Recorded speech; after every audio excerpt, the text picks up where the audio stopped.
All right. Let's see. Wait, how do we show our face? We are. We are? Oh, okay. Yeah, we are. Oh, yep. If you would Yeah. share, you can share your screen as well too. So you can maybe just leave the first page. Yeah. All right, looks like we have a few people coming in already. Yes.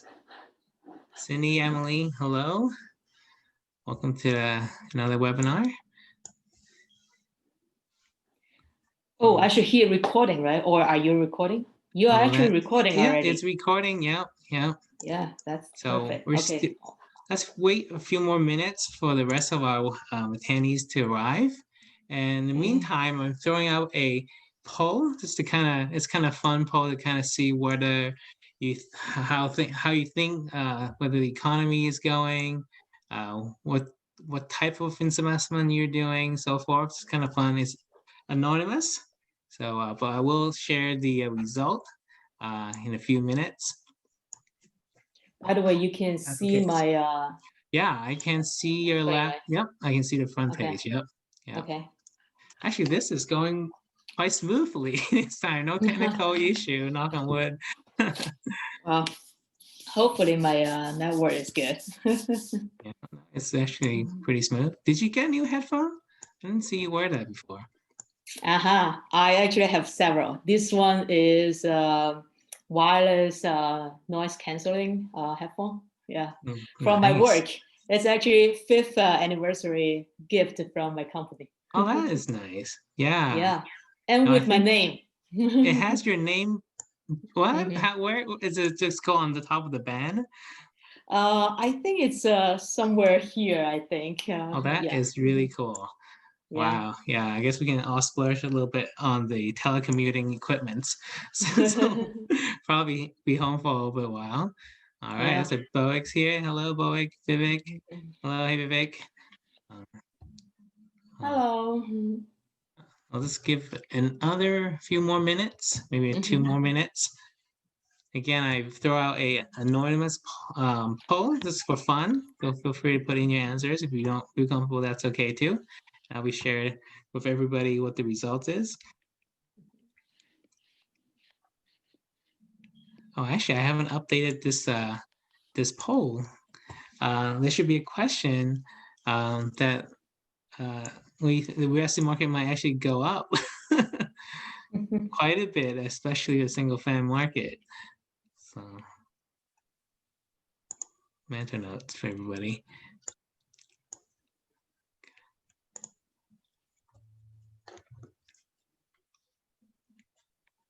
All right.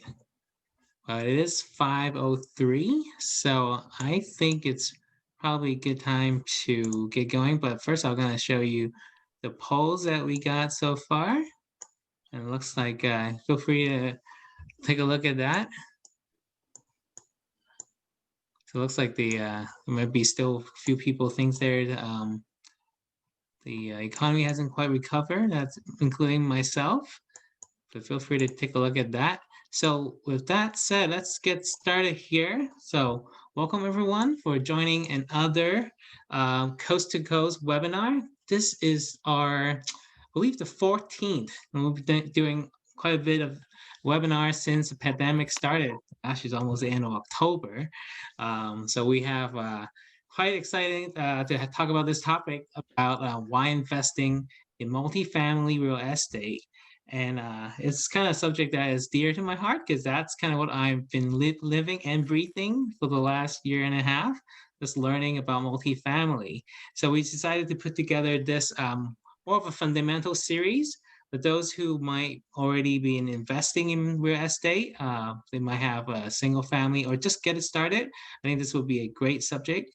And so we also, just to give a plug to Coast-to-Coast Real Estate Meetup, we form basically by members who also just wanted to learn and share about investing in real estate. We just all levels are welcome. And today's topic, we invited a guest speaker, and you might probably have heard her from our last webinar on asset allocation.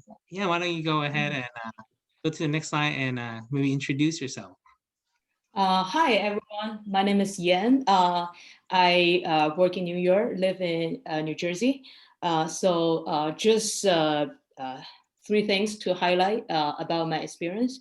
So I work as a risk manager for a large quantitative hedge fund. So because of my background, I tend to look at real estate as part of my portfolio. So I tend to think of this as asset allocation. How can I achieve the highest risk-adjusted return by allocating my capital into different assets? Right. So remember, real estate or multifamily is part of your portfolio. It's not 100%. Right. So the second thing is I'm a risk manager. So the first thing when I evaluate an opportunity, I look at the downside first. Only when I feel comfortable with the worst scenario, then I analyze the upside. So my goal is to get the highest risk-adjusted return. The last thing I want to point out is that since I work for a quantitative hedge fund, so we all look at data. So it's all data-driven business. There's no emotion attached to it. I think this is an advantage in terms of analyzing the deals. That's it. Welcome again, Yan. And also for those who are interested, Yan writes a weekly newsletter called Invest in Confidence. So be sure to contact her if you wanted to get on her list. Lots of good content there once a week. And about me, so I'm from Seattle. I think I share a lot of things in common with the audience. Kind of started with single family investing, kind of eventually get into fixing, flipping, and Airbnb, those type of things. But that's just a lot of work. So I was thinking, is there a better way of investing and kind of better way of managing my time? And that's kind of how I stumbled into multifamily, listened to a great number of podcasts. I heard about Neil Bawa, and he's called the mad scientist of multifamily. And then I just kind of draw into kind of his approach of very data driven, and then attended his boot camp. And in the process, met a great number of other investor, like-minded individuals like me. That's how I met Yan, and also my partners Vivek and James on the M5 Capital Group, and kind of grew from there, and then kind of growing this community of like-minded investor in Coast-to-Coast. So yeah, happy to be on. Yeah, you want to go to show the next slide? Yes. So these are the contact information of us, and then you can write down the email. If you want to get my every weekend, I think it's at 8 a.m. Eastern time on Saturday, and then you will receive an email called Invest with Confidence Education Saturday. Every week is just a short email with some chart. So just convey one single message. Henry's email is also here. You can take a screenshot. And then also, please, if you haven't done so, please join our Facebook group. It's Facebook/group Coast-to-Coast Real Estate. Yep, you'll find the latest events and announcement as well. Yeah. Yeah. Actually, at the end of this slide, we will have 2 to 3 series related to today's topic. And it's targeted to different audience. If you're interested, definitely go to our Coast-to-Coast Real Estate and then sign up for it, and then you will get a notification. Yep. Awesome. And also just quickly, if you want to have questions, feel free to use the Q&A in the bottom of the screen, and also chat box. And also Vivek is here as well. He might be able to help answer some of the questions, but feel free to throw your questions in the Q&A box. All right, why don't we get going, Yan? All right, sounds good. So today's topic is multifamily 101 for successful single family investors. So I assume a lot of investors, when they first started, they always started from single family, right? Because it's very intuitive. And since you are buying your own house, you probably want to invest, right? So, and depends on what time you buy, you probably already had some success story, right? But as time goes by, things might change, right? So now you're thinking, how can I grow my portfolio, right? So this webinar is actually for you, since you already achieved some success as a single family investor. So now what do you do? How can you explore more opportunity to find out, is multifamily a thing for you or not, right? So you should open up to more opportunities to do a fair evaluation before you make a decision, oh, this is not for me, or oh, this is for me, so I should uh, educate myself more and then to see how I can benefit from this. It's up to you. We just present the information, the side-by-side transparent comparison. Okay, so today I will cover these topics. So why should I consider adding multifamily to my portfolio? Second, what exactly is multifamily? So there's some confusion about the definition. We just need to clarify a little bit. And what are the pros and cons, side-by-side comparison, right? So you can see that I think we went very, very deep. So yeah, and why now? And then show me the data, right? So if I invest in multifamily, what kind of returns I can expect? And then if I'm interested, show me how to do the evaluation for multifamily. And then the last question people might think, investing in multifamily sounds like for those big guys have a lot of capital. I don't have a lot of capital, so how can I still do it, right? If I cannot do it, what's the point, right? So those are the questions that you might have in your mind. So I will try to cover them all. So the first thing, why should I consider adding multifamily to my portfolio? As I mentioned, my perspective is always thinking of from portfolio perspective, whether I should add one more asset to my portfolio. Can I improve my overall return, right? So, okay, I hope you are familiar with these faces. So these three guys, if you are like familiar with Bigger Pocket Forum, basically it's like #1 forum for real estate investors, right? So no matter which strategy you are using, you can always find friends there discussing all kinds of questions.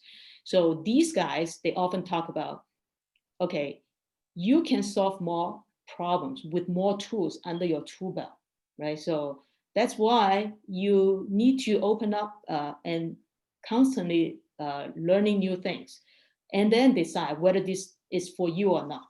Second thing is, every single strategy has its own cycle, right? So you might have some success investing in single family when, like in the past, when the market was good. It doesn't mean that you can repeat your success in the future, right? So when market cycle change, how can you adapt to adopt the new strategies so that you can still take advantage of that? So a book that written by this third guy, Jay Scott, I like him a lot. So he wrote a book called Recession Proof Real Estate Investing. It's a phenomenal book.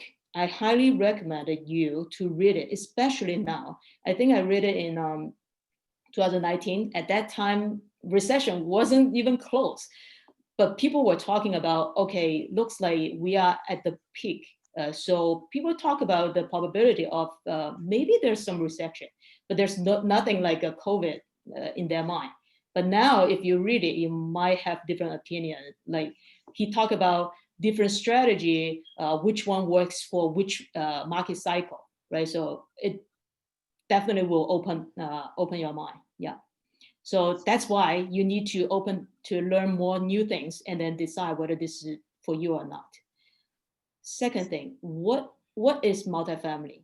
I feel like, especially for single-family investors, they always use this term to refer to different things, right? So multifamily, also known as apartment building, right? So it means 5+ units.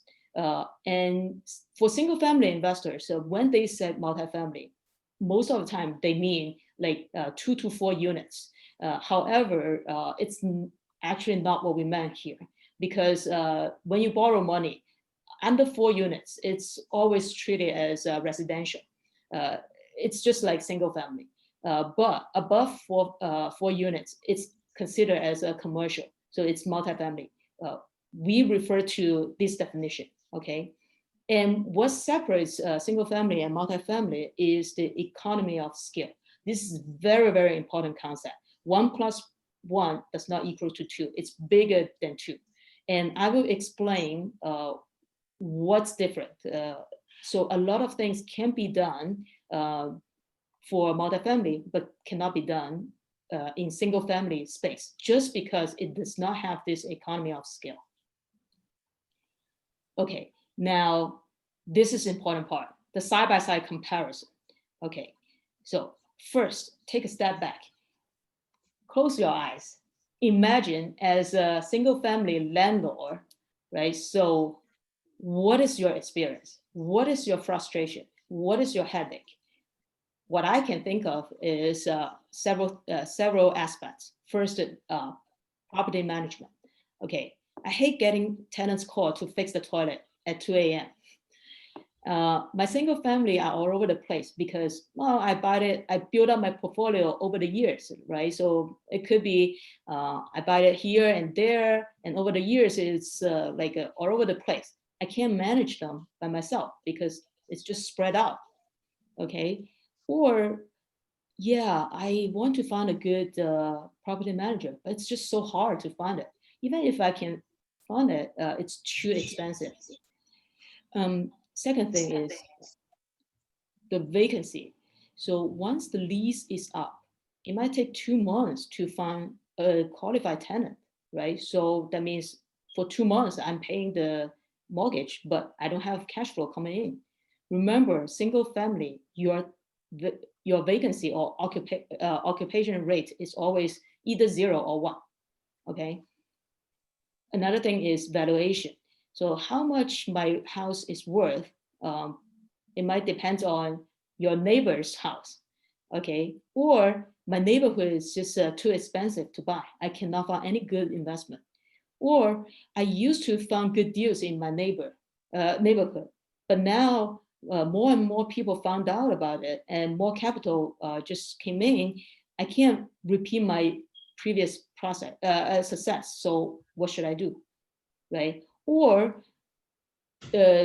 you are not competing with other investors. You are competing with people who are trying to buy home, right? So remember, when you try to buy your home versus you are trying to buy an investment property, your decision making is different, right? So you might not want to spend that much of money to compete with people who are trying to buy a home, right? So, okay, so those are the issues with single family valuation. Okay, let's move on. Leverage. Okay, when I buy a single family house, the bank always look at my income or my credit. But what if I don't have good enough credit? Or I have good enough credit, but I cannot get more than 10 loans, right? So does that mean that I cannot own more than 10 houses? Tax benefit. This is really important. Huge difference here. So as you all know, your rental property is depreciated like within 27.5 years. Okay, so it's too slow. You are not getting a lot of benefit from it. However, when it comes to multifamily, you will see huge difference. Okay, the last one, quality of life. If I'm a successful single family investor, I have 10 houses in my portfolio, but because I manage myself, I'm exhausted. I don't have quality time with my family. Do I have to choose between the two, either a better life or I grow my portfolio? Is it possible that I can have it at the same time? So those are the things that a single family investors might have, right? So now let's address them one by one. The first one is related to property management. There's a hands-on and hands-off approach. We can do it one by one. Second thing is multifamily can offer much predictable cash flow. We will go to that. And what does it mean when you grow a portfolio? A more predictable cash flow can grow your wealth faster. Okay. The third thing I would say, when you choose multifamily, because of this economy of scale, you will open up to more investment opportunities. You don't have to choose from a very small set of opportunities. Now you can look at national wise to look for the best opportunities. Okay, valuation does not depend on my neighbor's house. I can do something to increase the value of my multifamily investment. Okay, I will explain this in more details. Leverage does not depend on my income or credit. It depends on the performance of the multifamily itself, which is controlled by me, okay? But it's not on my personal credit or income, not subject to 10 loans, and more favorable tax treatment. We will go into that. That's huge difference. And scalability, right? When you talk about the limit of 10 loans, I believe when I was talking to the bank, the Fannie Mae has a limit of a maximum of 10. I believe that's what you're referring to, right? Yeah, exactly.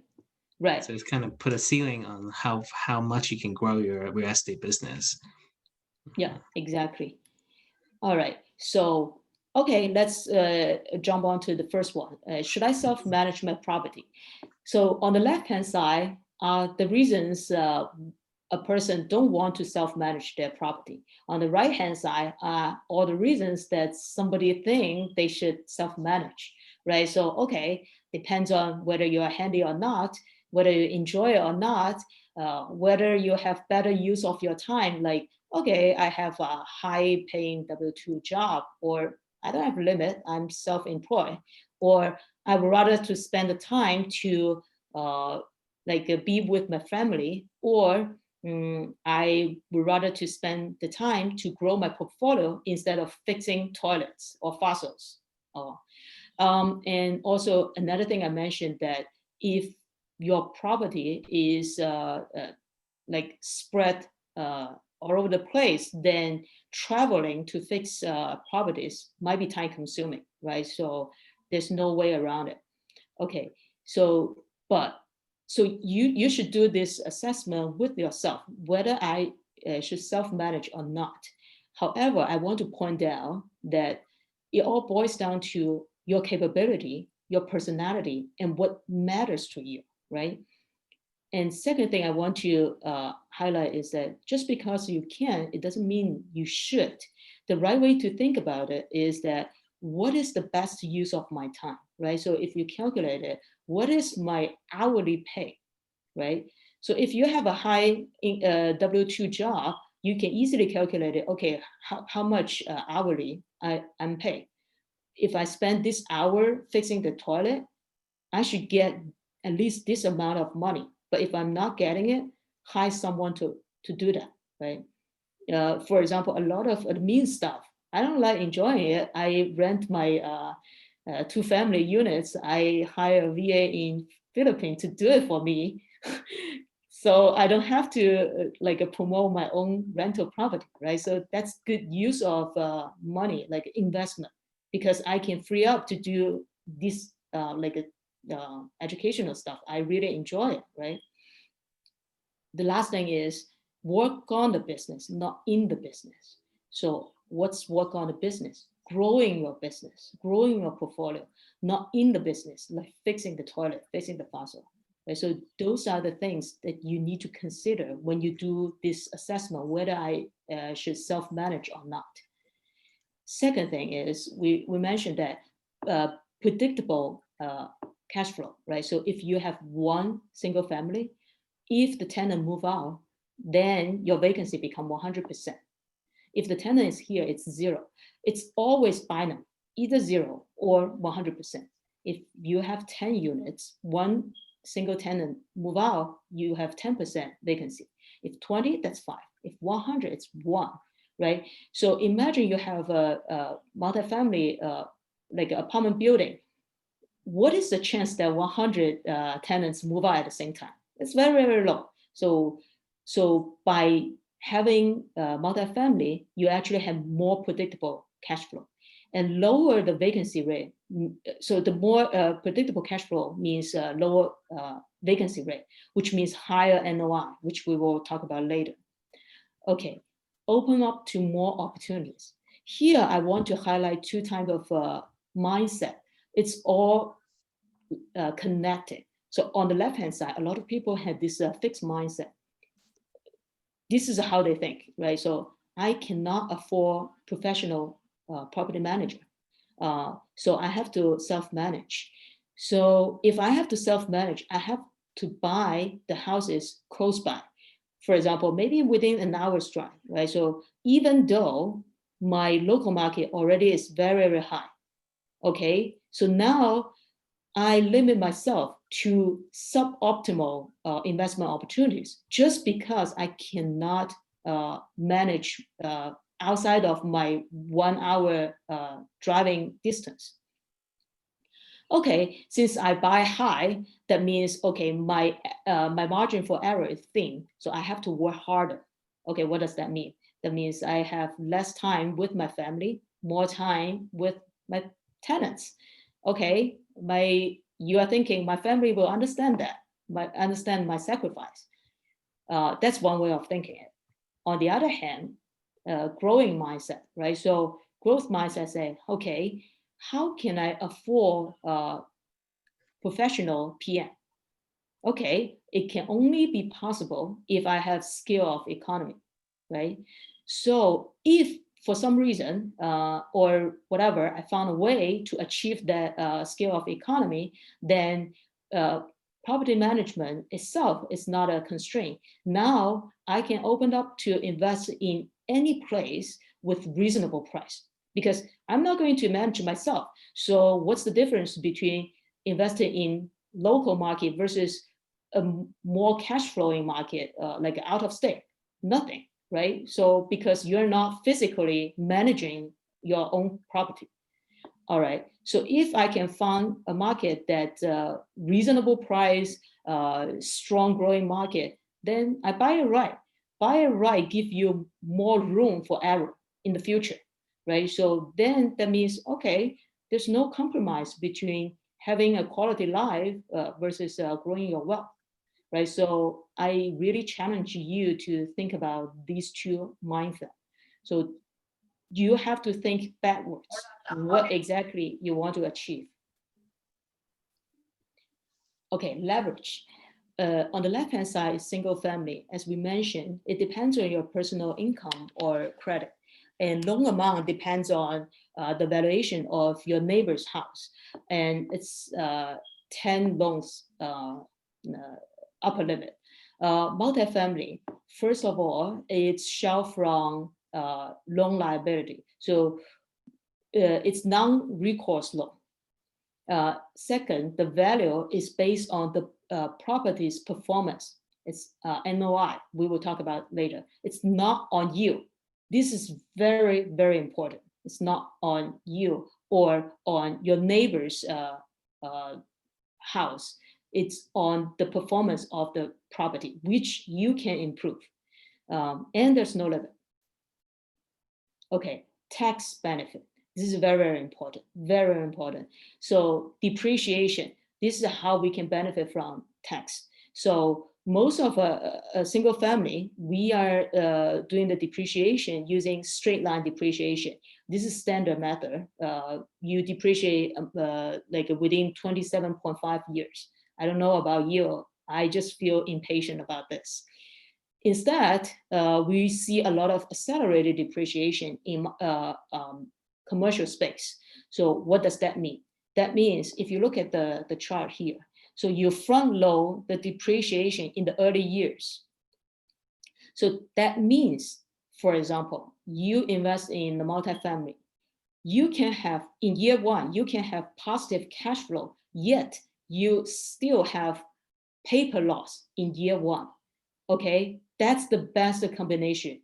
Okay, so you pocket the money, but you don't have to pay tax.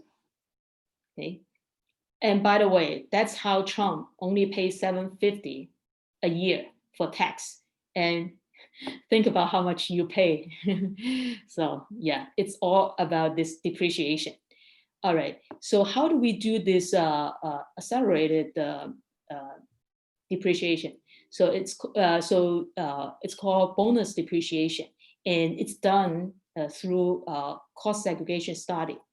Bonus depreciation means that the first year you can depreciate 100% versus, yeah, you depreciate within 27.5 years, right? So, and it's only available until 2022. And then after that, slightly die out until it's completely gone by 2027. That's another reason that if you want to enjoy that, probably right now, it's a good time to consider that. Okay, how do we do that? It's done by cost segregation. It's a tool used by savvy investor to save tax. So how exactly do they do that? So basically, they look at the property and then break it down to different components. Different components have different life to depreciate. Like this one, this pie, 30%, it can be depreciated around 5 years or 7 years. This is 15 years. This is 27.5 or 39, right? So after they do that job, then now all of a sudden you can save a lot of tax by front load your depreciation. Okay, what is the benefit of versus cost of cost segregation? Usually it will save 5 to 10% of original tax basis. But how much it cost? It costs you 10,000 to 15,000. Now, what that means is that if you can do a break even, you can tell commercial real estate, yeah, of course, why not, right? I myself, we actually received that, as I mentioned, the best combination, positive cash flow and paper loss in my multifamily syndication deal as a limited partner. Single family, no. You will never pay like a 10,000 K or 15K to do the cost segregation. It's just not worth it, right? Yeah. So hey Yan, so this back one slide. I think you said say 5 to 10% original tax basis. Is that like the value of the property? Say is $1 million, you might be able to save, Yeah, about 50 to $100,000 on your taxable income. exactly. Roughly speaking. Yeah. Exactly. Yeah. I think it is subject to recapture, but that might be a little bit more detailed. When you sell the property, you do have to kind of recapture those back. But then you might be going into a 1031 or buying another property, so you might be deferring tax as long as you can. Right. So recapture, that's always a thing, right? So basically, at some point in your life, you should always pay the tax. It's just you pay the tax now or you pay the tax later. I will have two things to point to that. First, now and when you retire, your tax rate is different, right? So if I earn more, my tax rate is much, much higher, even though, for example, I pay the same, like the tax bases are the same. Your tax rate is different, right? So I would rather to pay tax when I have lower income. So that means I have lower rate. Second thing, even if I pay the same amount of tax amount, well, I would rather to pay it tomorrow instead of today because your money has time value, right? So tomorrow 100 is worth less than 100 of today, right? So yeah, that's two reasons. Okay, so the last thing I want to mention is scalability, right? So this is thinking about what are the constraints and what is the leverage, right? So the constraint that you have, everybody has the same constraint, is 24 hours. You cannot have 48 hours a day, right? And also, depends on who you are, you will have constraint on your knowledge, your skills, and your experience, right? So on the right-hand side, you will see those are the four quadrants. This is from Robert Kiyosaki, right? So it's very, very famous, mind-changing like book. I strongly encourage you to read it. So what I want to point out is that most of the people belongs to E as employee, B as business owner, S as self-employed, I as investor. So we can see on this side, no matter you have a job or you own a job, time is your constraint, meaning that you can be very hardworking or you can earn very high hourly salary. You only have 24 hours, right? Not to mention you want to work out, you want to take care of yourself, you want to take care of your family. Think about it. You have a limit, okay? That's your constraint, okay? On the right-hand side, so we leverage something, and then we also here, there's no limit here. You use money to grow money. So that's the investor, right? So our end goal is, regardless you are in E or I or B right now, you want to move to I, right? So you want to leverage other people's time, other people's expertise. You found the right partner so that you can finally to move from these three quadrants into I, right? So scalability, talking about realize you don't have to subject to this limit. How you can leverage other people's time and expertise so that you can move to here, right? Okay, so now up to Henry. Now you can show us the big data. Sure, yeah. By the way, that was a good book. I read that book too. That's how how I got into real estate. I was reading the Rich Dad Poor Dad series. Yeah. So I wanted to share a little bit about why multifamily has a strong demand, supply demand. That's how we bring in the top line revenue. It's by who's renting. So the young adults are driving demand, as we all know. Probably not a surprise to you. The last 10 years has really seen a really strong growth in that segment of population. The millennials are basically all renting. You can see there's on the right chart on the right, this shows the age distribution, and that's roughly 50% of young adults are in some sort of rental arrangement. We go ahead and go to the next chart. Okay. Yep. And what might be surprise to you, or at least it was to me, was that actually a growing population of the elderlies, the not necessarily elderly, but the age 60 and over, they're actually going to be the fastest growing segment of the population that will be renting. And you can see the data from Rent Cafe, a pretty large group that does a lot of, well, they're pulling data from the US Census Bureau. And you can see on the forecast, they're basically saying by 2025, you can see the top red color as a 60 and over population is going to grow the fastest in size. So we can see a lot of older people also are renting. And one of the reasons why, we'll go to the next chart. Yep, and that is the baby boomer are downsizing, right? I mean, they may retiring and they now lock up the equity in the home, so we can actually want to downsize it and kind of use that money for retirement. And a lot of them are moving to apartments. A lot of those are more of an upscale portion of apartments, and they also have better amenities or close to restaurants. It's very much like the young adults. Some of them actually want to move closer to their kids. Now, but the question is, if you click the next button, I want to ask the question is that trend going to continue due to COVID?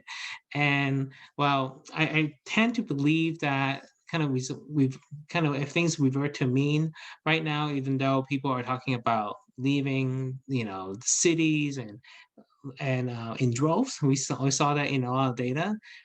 We think that there's still a draw to some type of multifamily arrangement where they don't necessarily have to take care of the maintenance, what they could do with the big yard and so forth, and kind of also kind of use that saving in equity for retirement.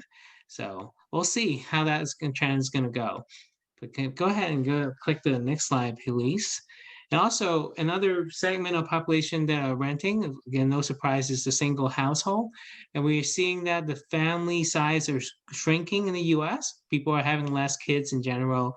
And you can see kind of projection, it's really going to grow quite fast. And we see also that they account for half of the renter household for single households. You can see.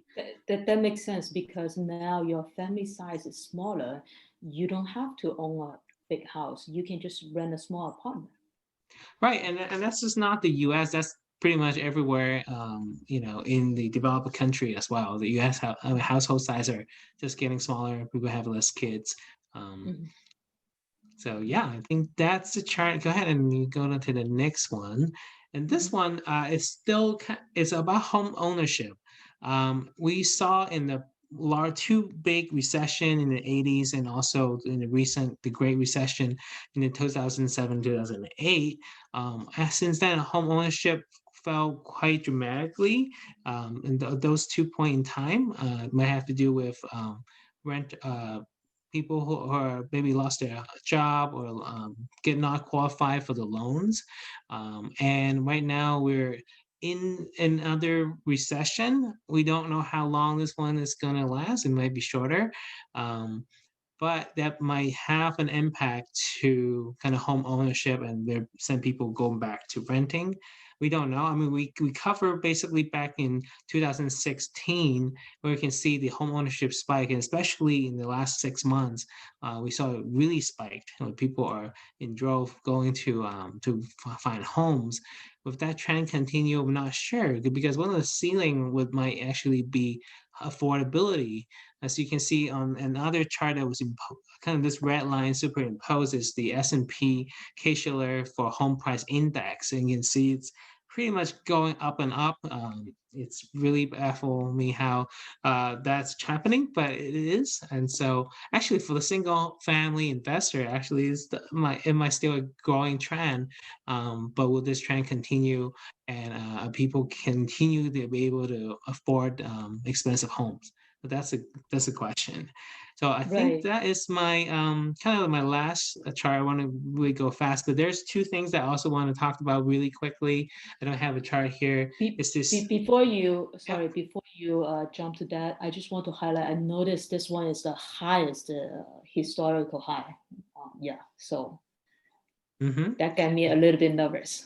Yeah, on Right? the home the price of homes. Yeah, the red line, the red line. Yeah, it's definitely going really high. Mhm. Yeah. Well, what I was going to talk about is also the population growth. Actually, we've seen U.S. population is growing the slowest pace since the Great Depression in the 1920s. Um, but we're also seeing a lot of in-migration. So we see people are moving from expensive states like state of California, New York, Jersey. They're going down to the south. So we'll talk about more of the choosing location in future webinars. But that's also a trend that we're seeing. So location does matter. So we'll have to share data in the next time when we're doing a webinar. The other also, I also don't have a chart, but I was just going to talk about it. It's a supply and demand. So we have actually been in a really depressed kind of in terms of housing starts. Basically, just like a lingo for number of housing permits that's open. People are building new construction, new homes, and it's actually been historically gets kind of below the demand, which I think one of the study I saw from the National Home Mortgage Association or Apartment Association, they need about 328,000 kind of number of units, but we've been consistently hitting below that number, largely because of cost of construction and also kind of regulations about getting a permit. It takes you, like if you're just doing a single family home right now here in my backyard, it takes about a year just to get the permit. So there's a lot of difficulties that home builders have to go through, and that's kind of explain why kind of supply has kind of been really tight. So that's kind of the data charts. Go ahead. Yeah, you want to take it? I just want to add one comment about the trend that you mentioned, the migration trend, right? So that's very, very important. So that's why we talk about you should open up to more opportunities, right? So just because you live in some expensive state, it doesn't mean that you have to find opportunities in your own state, right? So we look at the trends, those trends compared to like a financial market, it's more stable, more predictable. Once you identify the trend, it might last for several years. Why not take advantage of that just to invest with all this tailwinds, right? So it actually improves the probability of you are betting right, right? So if you think that the inward migration is a trend, then you may think of, okay, what are the states that have more people moving in, right? So why do you invest it there? And then not to invest in the states that the people moving out, right? So those are the things that you should keep an eye on. Don't limit yourself to your local market or within an hour drive, right?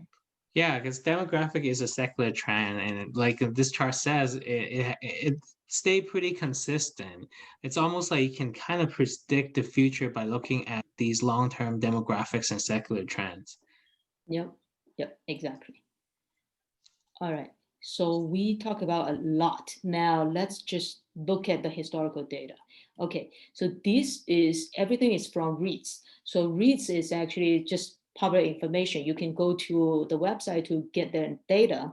So the blue one is multifamily because a lot of REITs, they invested in apartment buildings, right? So we have a history going back to 1994. The red line is single family.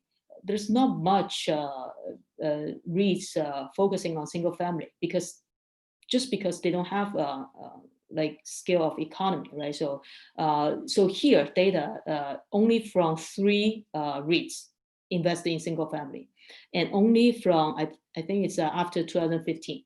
So okay, now if we want to do the apple to apple comparison, let's look at all the data since 2015.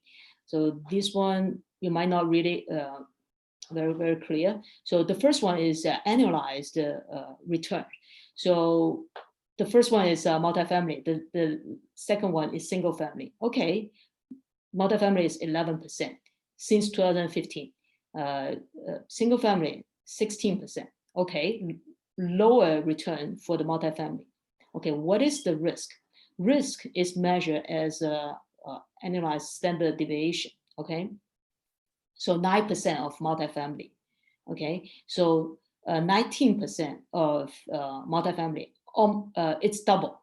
Okay, so when you divide your return by the risk, that basically tells you by taking 1 unit of risk, how much I'm being compensated.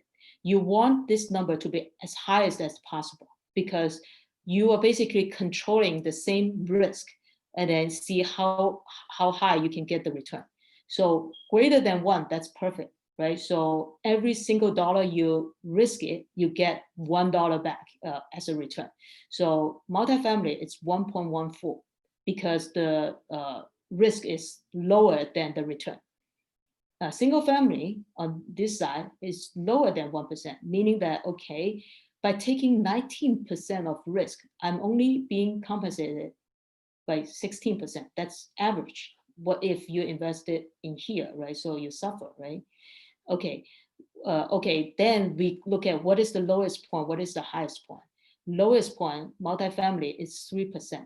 It's still positive, it's low, but single family is minus 11. It's here. Highest, it's not that high. It's 26.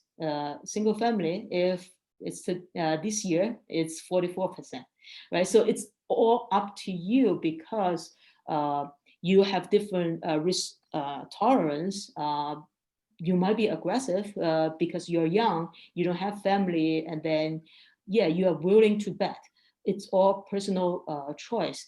But if you want to do the apple to apple comparison, don't just look at the return. You should always measure two opportunities by looking at the risk reward return. Okay. Okay, we talked about the risk as measured by volatility. I want to stress this. A lot of people, if they're not in finance, they always think, give me the highest return, right? So here we will show you portfolio 1 and 2. They have the same average return. One is 10% every year, no volatility at all. Second one is only two results. One is 20%, positive 20%. The other one is minus 10%. So it always alternate. So over the years of 20 years, if you do the average, it's still 10%.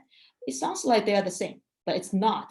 After the compounding, you will see at year 20, the one with lower risk is actually had more than like a 50% higher than the one with higher risk.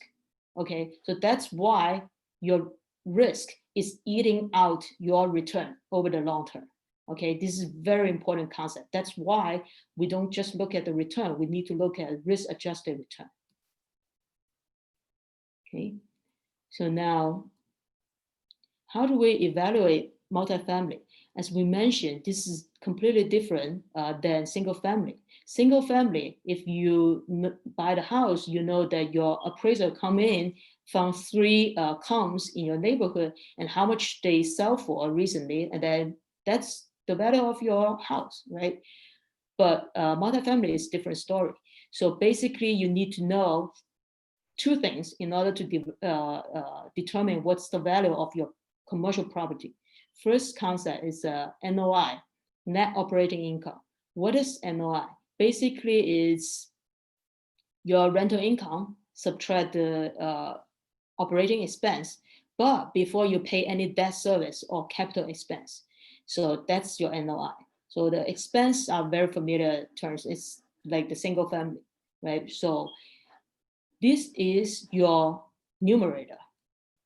Okay, what is the denominator? Denominator is called cap rate. So basically, it's the return of unleveraged one.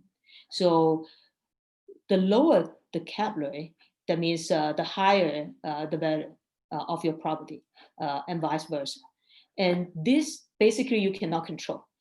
It's basically just market rate, right? So, but there are a lot of data you can look at, and you know, like which asset class in which market, what is the cap rate, right? So then basically you're just taking this, and then what you can control is how do you improve your NOI in order to have higher valuation, right?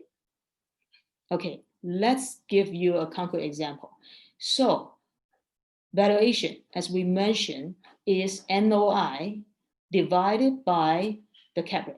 Cap rate, you cannot control.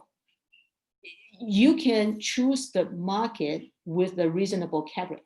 That's all you can do, right? What you can do is that, how can I improve the operation so that I can achieve higher NOI? Okay, here is the example. Let's say you invested in this 100 unit apartment building, and then you raise the rent by $50 per unit. How much you can achieve? Okay, $50, 12 months, multiplied by 100 units, divided by 6% cap rate. Now the value of your multifamily or apartment building just increased by 1 million, okay? Because of this raising $50 per door. It seems so small, yet because of this scale of economy, you see huge impact to your valuation, right? So you will never see this in single family just because they are not evaluated in the same way, okay? So talk about this, what you can control, what you cannot control. Single family, you cannot control the valuation of your neighbor's house. There's nothing you can do about it, right?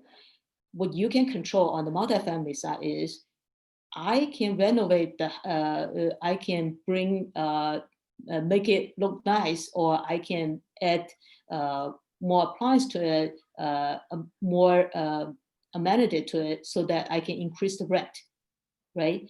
And then this looks small, but when you magnify by the number of units, the value increased by a lot. So that's the key takeaway. If you walk out of this training, I want to remind you, the valuation is completely different than single family. Yeah, what's one thing to adding to that is also you can be reducing the expense of the property. So maybe Exactly. if there's something, there's a leak in the toilet or whatever that is affecting the NOI, if you reduce the expenses, it has the same effect. So maybe you're not raising rent, but you're reducing your expense. It's just another way. Or maybe also from the rent Yep. side, maybe the area is already charging for utilities, the tenants are paying, but your property, when you're buying it, they weren't doing it. They may own the property for 20 years. They never had to bother to charge tenants for utility, and maybe there's an opportunity to value add to the NOI. Yes, exactly. That's a very good point. Whether it's increasing the rent or decreasing the expense, it's all improving your NOI. There's just so many ways to improve NOI, and this is all in your control, And 50 right? bucks isn't that much, right? In grand scheme of Exactly, things. exactly. Think about it, when you rent an apartment, when you will think, oh, I want to move just because the landlord increased 50 bucks, right? So you will never like bother, right? Okay, so this is just a commercial. So we will do a deep dive of a case study. How do we analyze a multifamily deal? It's a separate webinar.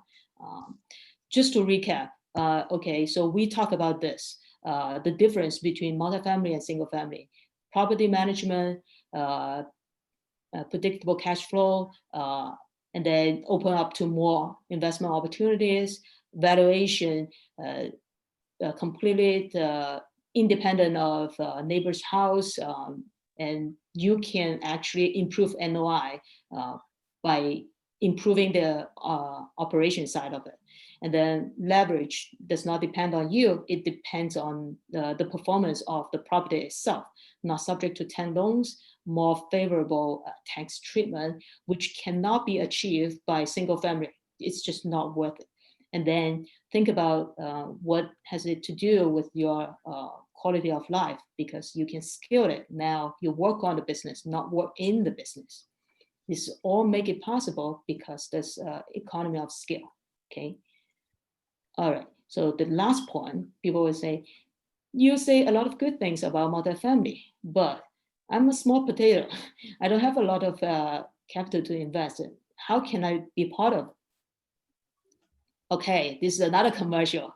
We will have a separate webinar to talk about how can we participate in multifamily deals. We buy together, right? So you are not buying the whole apartment building. No one can do that. We all buying together, all right? So yeah, so then we finish the talk on time, and we will leave 10 to 15 minutes if anybody will have any questions.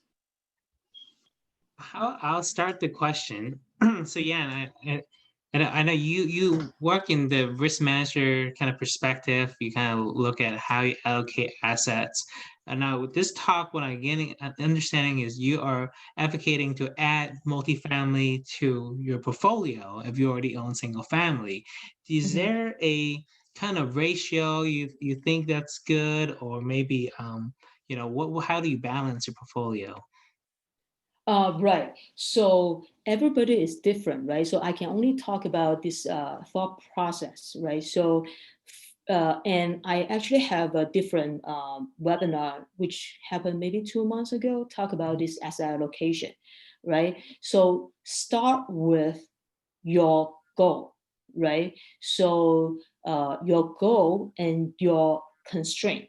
What is your risk tolerance? What is your constraint? Like at what point I have some liquidity constraint, like my son needs to go to college, or I'm getting divorced, or anything, right? So you have your goal, you have your constraint. Now you can decide, okay, my target return is this much, my target risk is this much. The next step will be, okay, I know my goal, right? So then let's look at what's available in the market. What are different asset class, right? So then you just to get the data, historical data, right? So analyze what is their historical return and what is their historical risk. Then with this like a 10 to 15 asset class, you look at them and then look at their correlation. So the best thing is that you choose 5 to 6 asset class, they have low correlation, or even better with negative correlation. Then the risk of your whole portfolio will become lower. So that's the best portfolio. If you read Ray Dalio, that's his advice. You just found 5 to 6 assets, they have negative correlation or zero correlation, you will have the best portfolio. Yeah. Right. So a multitude of things. I mean, single family and multifamily was both fall into real estate class, right? Then you also have other things, maybe in some other real asset, maybe gold, or maybe other owning equity and so forth. Yeah. Yeah, exactly. So I would just talk about like my recent case. So before election, so this is just my case, right? So it doesn't mean that you should do the same thing. But before election, I don't know what it will turn out, right? So as a risk manager, I just basically rebalance my portfolio. I sold a lot of stock. I would either holding it cash, or I put it into money market fund for short term. And also I invested in some multifamily deal because I know they are cash flowing strong, right? So I'm not betting on appreciation, but I just aim for stable cash flow. So yeah, that's the adjustment I do for my portfolio. We just saw the today's market didn't do so well today, so it looks like you made a great decision. Yeah. Any other questions? Well, I'll ask another question. If someone who's just getting started in real estate, do you recommend them to start with single family route, which is what a lot of people do, including myself, or do you think it's okay to maybe get into multifamily? I think if you just started, the best thing to do is to learn as much as possible. Don't jump to any conclusion. A lot of people, they started from single family because it's so intuitive, right? But I also see people directly jump to multifamily because it just makes sense to them. Those are fewer people, but they also have huge success. But if you listen to Bigger Pockets, they said that it's better that you start as like a house hack, because then you can learn how to be a landlord, but at the same time you can achieve a much higher return. Because basically your tenants paying down your principal, and then you're living for free, and you are also gaining experience. So that's what I did. Yeah.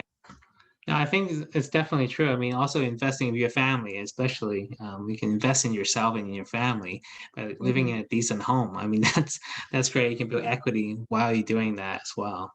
Yeah, and the benefit is another benefit is that I learned through this process, my cash flow is actually pretty good, positive cash flow and a lot of buffer, but I hate landlording.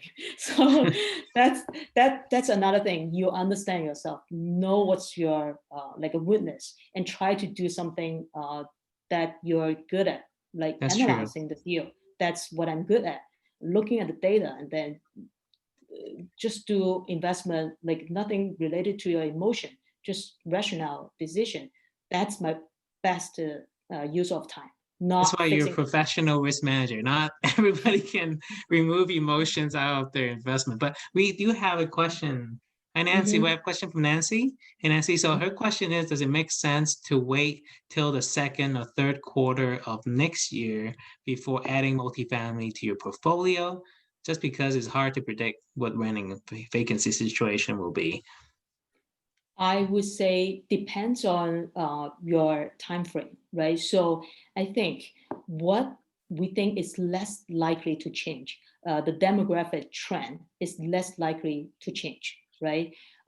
What's not certain for the shorter period, like 1 to 2 years, will be what is the impact to economy due to COVID, and not just due to COVID, but also due to like a lot of states right now, they're close to broke with this stimulus, right? So that part we don't know for sure. For multifamily, you might need to look at the what is the most recent 3 months instead of just what's past year's performance, right? So if your investment horizon is really short, like I want to get my money back in 3 years, then you probably want to wait to see how this economy perform. But if you're looking for longer term, I would say probably just looking in the areas with strong economy growth and strong migration, like an inflow, those are your best bet, right? So I have to admit that all this investment, it's all bet on with some probability, right? But you want to choose a bet with a lower risk.